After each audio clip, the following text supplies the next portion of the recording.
అందానికి నువ్వే మారాణి వంటున్నది.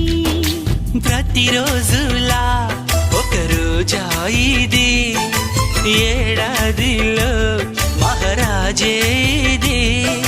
లోకాన ఉన్న అందరికన్నా చక్కనైన చిన్నది తన ఒడిలో పుట్టింది అంటున్నది.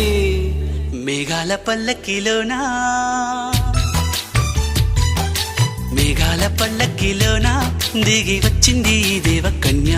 మిలమిల మెరిసిన శశికళ, చినుకుల కురిసిన హరివిల్లా.